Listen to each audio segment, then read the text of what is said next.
殿下怎么进来的？跟你二哥学的，避人耳目，翻窗而入。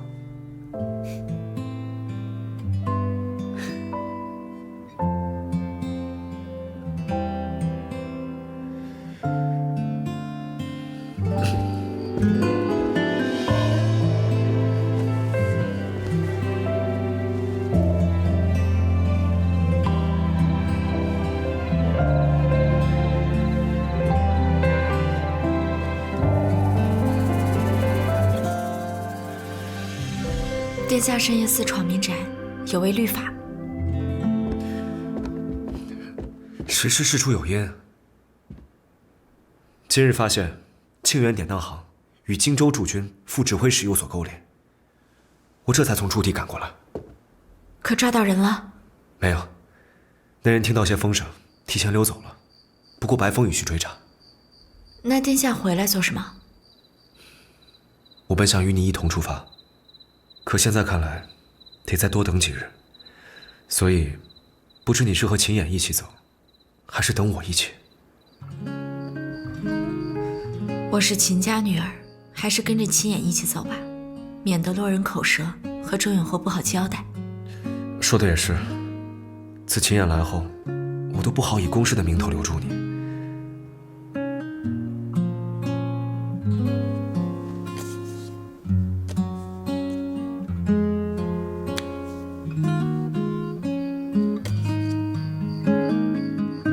这是瑞王府的令牌，你留着防身用。这等贵重的令牌我不能拿着，秦衍有贴身护卫，郡主也跟着我一同回京，不会出事的。若是遇到民匪一二，他们尚能应付；但若是官匪，他们绝没有我这令牌好使。冬日北边多有流民，也不乏有一些为虎作伥的昏官，你就把这令牌留着，当做护身符。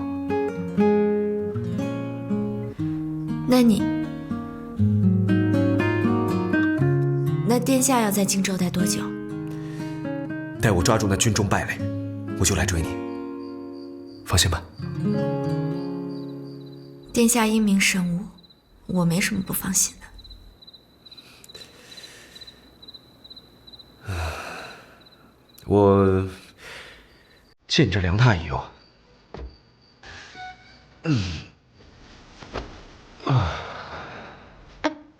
你不能在这儿歇着。我天亮前就要赶回驻地，实在没力气再回侯府了。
宁儿，哎呦，看看你这么鲁莽，还穿成这个样子，哪像个大家闺秀啊！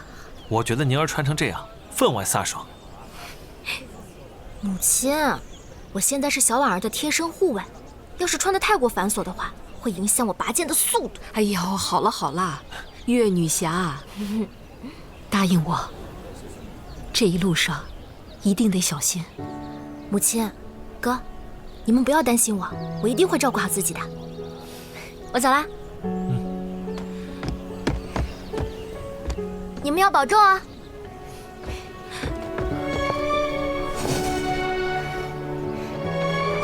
保重。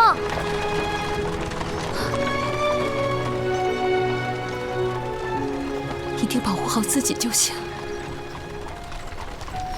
香儿啊，路上一定要听你三哥哥的话，不可再任性啊。嗯。双儿，切记，进了侯府之后，一定要守好本分。不可再像以前那般鲁莽惹祸，啊！好。你大伯父呢？最重规矩。等你们进了侯府之后，一定要行止有度，万不可让人挑出你们的不是来。娘放心，女儿这一去京城，可就是真正的侯府娘子，看谁敢挑我的理。香儿，周管家，此去路途遥远，舟香儿，车劳顿，你千万不能再这般掐尖要强。你那八妹妹，是你大伯娘的心头肉。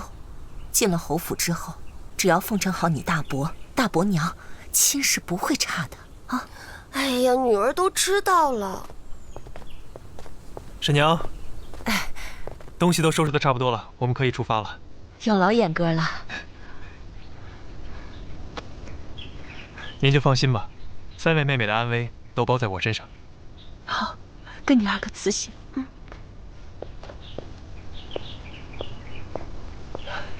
我送你们。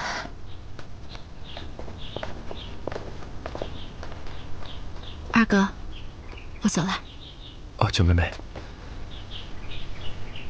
九妹妹，二哥无能，这些年就攒下这么多，你别嫌弃啊。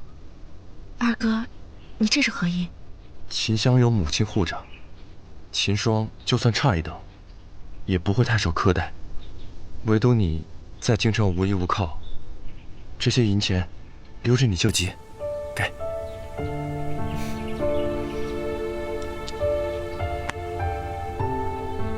这就够了，全当是你给我的枕巾。九妹妹，二哥，如今三房就靠你了。不管你是嫡子还是庶子，在我心里，你始终都是我二哥。九妹妹，我一定不会给你丢脸的。我走了。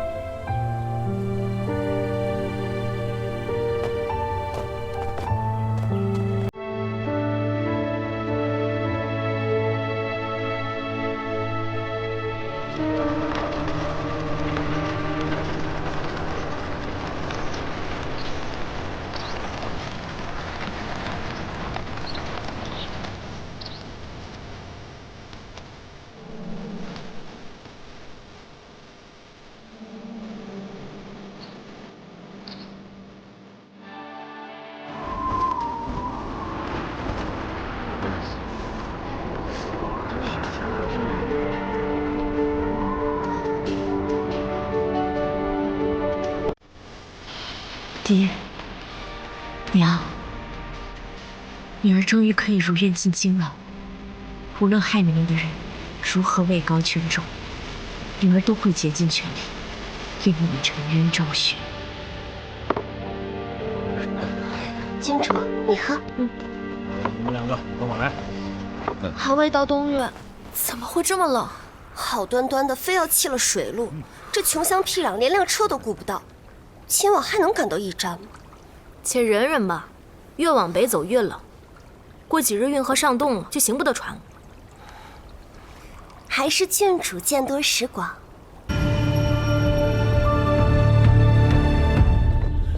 九妹妹，你们这是要去哪儿啊？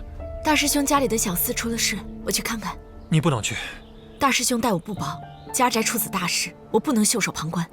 此处不是荆州，无人帮你遮掩。若你验尸的事传出去，你们姐妹的生命还要不要了？谁要敢说小婉儿坏话，先问我的剑答不答应。走。可是，九妹妹，三哥，你别担心，九妹妹的本事，连燕世子和霍知府都佩服得很，不会坏了名声的。是吗？嗯。那六妹妹，不妨慢慢讲来。多说。给公子添麻烦了。此事先别告诉我师兄。多谢公子为少主分忧。小松子在这边。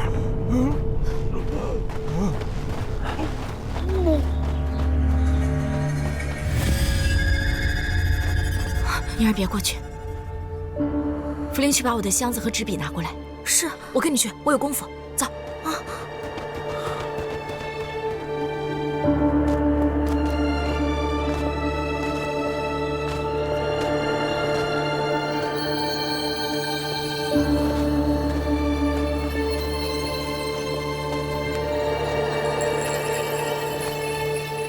谁对小松子下了这等狠手啊？先派人去报官吧。啊，可是此地距县衙有70多里路啊，雪大路滑这来回也得2天2夜的时间呐。那也要报官。此处我先做勘验。孙公子，这……放心，我小师妹的仵作之术非常厉害，绝对不会误事。好，老奴这就去安排。师兄，案发后3日是最佳的查探时间，你我不能坐等官府来人，必须把能查的都排查了。万一有拖延，至少能保存些最早的证据。好。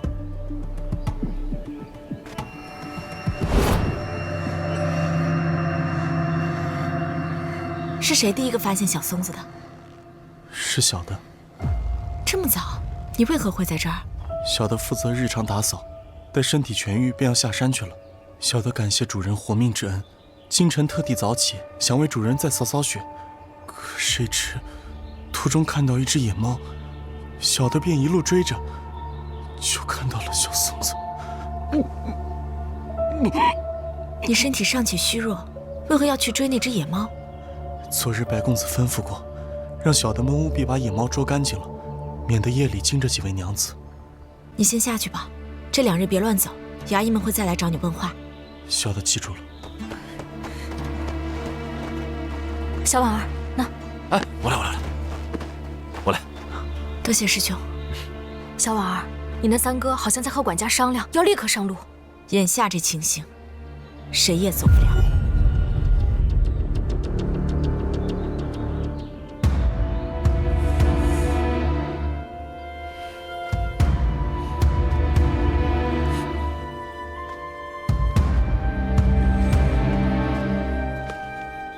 师兄，记。哎，记什么？按老规矩，你说，我记。把我说的话都记下来。哦，好。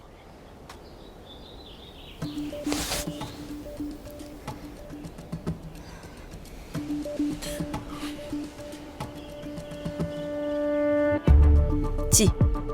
初检，受害人小松子，年约16岁。从血迹色泽来看，身亡时约在3更丑时。根据受害人气绝时姿态，凶手应是先将其抵在墙上，砍其手脚。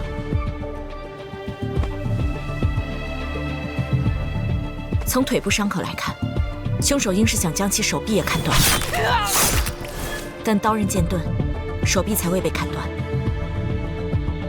致命伤为胸口处捅刺伤，行凶现场未见凶器。从伤口形状来看，凶器应是能砍能刺的铁质长刃，大致粗糙，类似柴刀。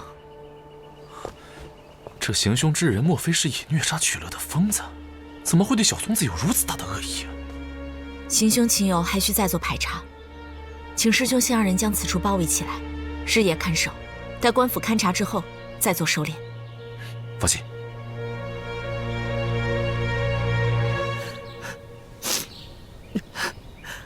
小松子父母双亡，是个孤儿，他和我一样也患有心疾，自小就被那些亲戚们推来甩去的，无家可归，命苦得很。后来少主给他治好了病，他便留了下来。我还想着要收他做干儿子，我照顾他小，他养我老，谁知他竟然被人给害了。宁婶，小松子近日可曾与人生怨？没有，他平日里最是乖巧听话，招惹别人。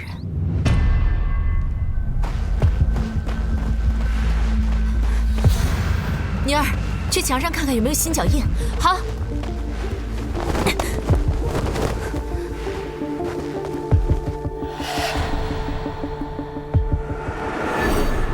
这墙头都被雪覆盖了。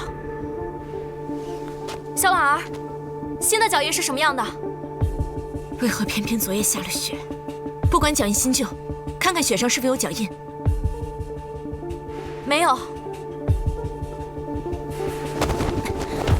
小师妹，小师妹，你怀疑是昨日的贼人？林婶说，小松子从未与人结怨，但昨日的贼人就是被小松子发现的，不得不有所防备。小松子昨日坏了那贼人的好事，所以他才对小松子下那样的狠手。作案的情由最是难查，眼下的证据还不足以做任何推断。若真是那贼人，他至少在卯时之前就应该翻墙进来，脚印才足以被大雪覆盖。那现在该怎么办？找凶器。凶器找到了吗？不过杂物院确实是丢了一把柴刀。行凶人若带走凶器，很有可能会再次行凶。可是这大雪天山路难行，衙门的人最快也得明天晚上才能赶到啊。眼下只能靠我们自己了。我们带的侍卫不多，大家分散居住的话，怕是顾不过来。告诉大师兄吧，如果嫂夫人能挪动，最好还是住到我们那边。好，我这就去禀告少主。哎，小师妹，那我呢？我干什么？这么大的雪，会掩藏掉很多痕迹。大宅中又没有守卫，外人有机会潜入，也不排除是自己人行凶。咱们分头询问下人们昨夜的行踪，说此有出入的人就有嫌疑。啊，妙！这我还是和燕世子学的。小师妹，你别说，此时此刻呀，我还真有点想他了。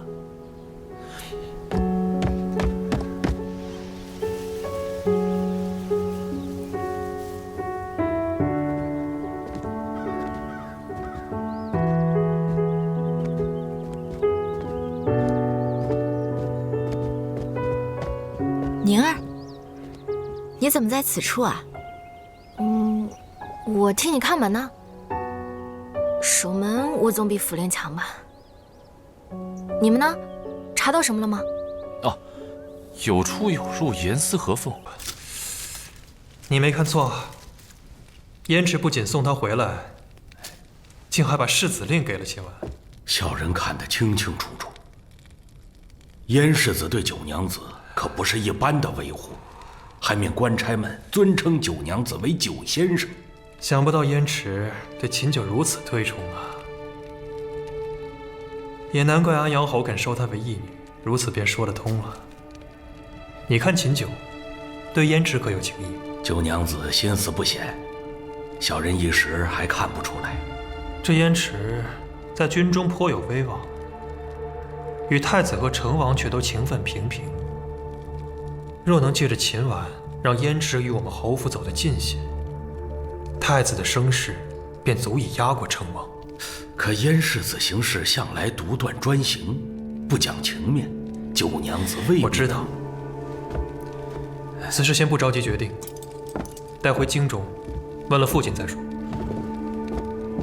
这一路行来，你对几位娘子的观感如何？以小人看来，在三位娘子中，五娘子品貌尚可，虽浮躁了些，做一枚备棋足矣。六娘子说话行事毫无成算，只怕不堪重用。倒是九娘子的心思手段，京城中的贵女恐怕无人能及呀。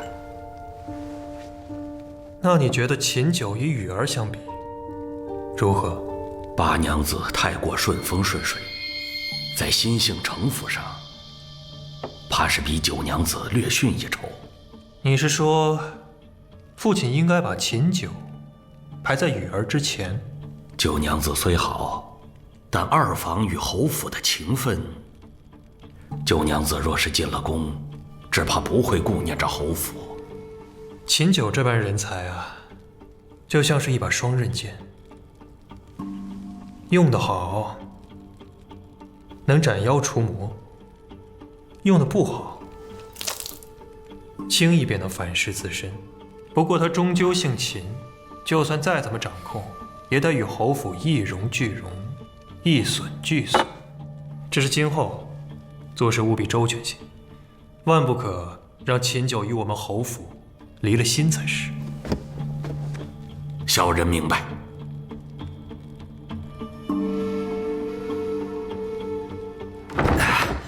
喝药了，喝药了啊！他俩怎么还没回来？不会倒在路上了吧？哎呀！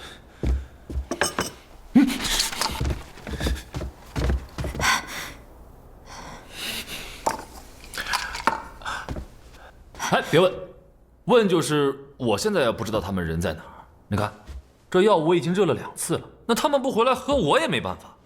反正小师妹，这事儿不能怪我。那我去找他。不是，哎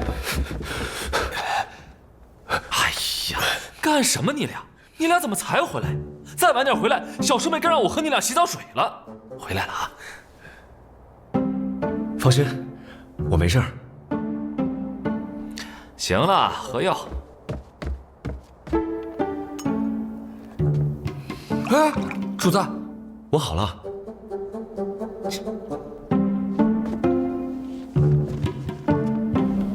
若行凶人的目标真是大师兄，他虐杀小松子之后，正是情志爆裂之时。我担心他没耐心再等时机，会直接对大师兄动手。那这样，我去守着，光靠姓宋的那几块料，未必能守住人心院。就你那个腿脚，走路都费劲，去了能有什么用啊？哎呀，大师兄更是手无缚鸡之力，他连自保都困难，何况大嫂现在还病着呢。你们且先别急，我已收到传信，黑甲卫已在山脚下，2个时辰便会到达。这2个时辰，就让我和白风先去盯着。哎，不可！你们尚未痊愈，方才已经够辛苦了，不可再有损伤。对，不过就是一个毛贼，我们还怕他不成？九先生说不行就不行。对，好嘞。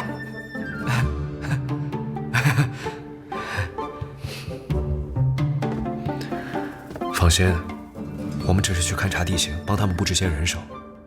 你去找月宁用完午膳之后，我们便会回来，不会太过操劳的。啊，对，保证不动手。保证。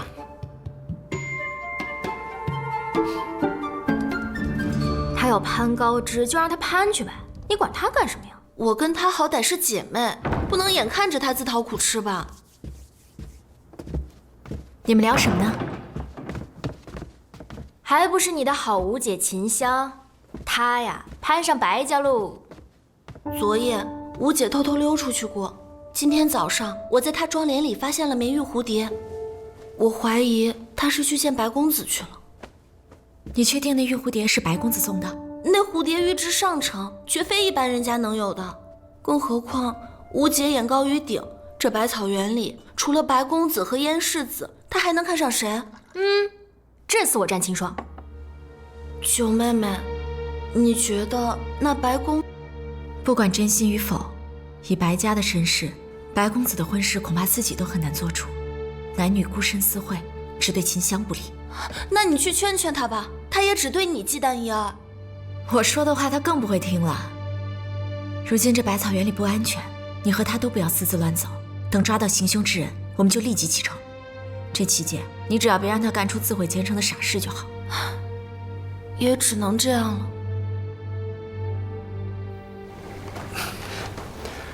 此处地势高，多安排2个人守着。是。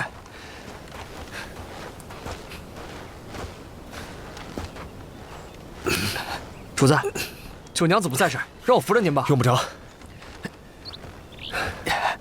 我大腿根都磨破了，我就不相信您没事儿。怎么？那我来给你验验伤。别，好了。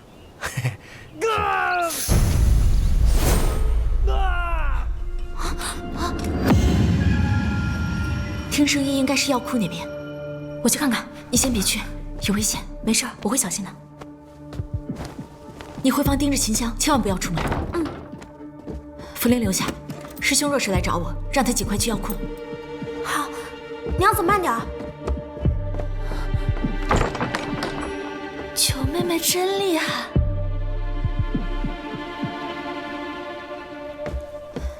可看到行凶之人？晚了一步，我听到惨叫，怕行凶之人下狠手，便在远处出声示警，他就趁机逃走。白风已经去追了。我到的时候都没有人影了。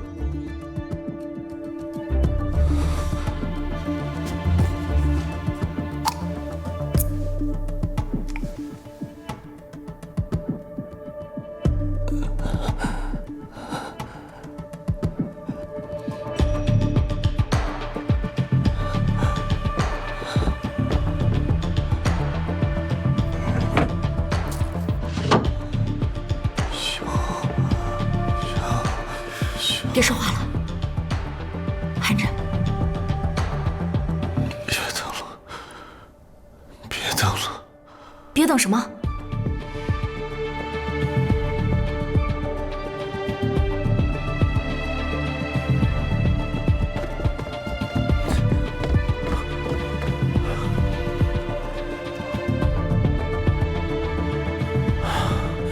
应该能保住一条命。董管家，方才他说别等了，你可知是什么意思？大成眼看就要痊愈，本来打算过几天就要回家成亲的。他这话的意思，应该是让他的未婚妻别等他了。别难过，他只需休养一段时日，晚几日成亲便可。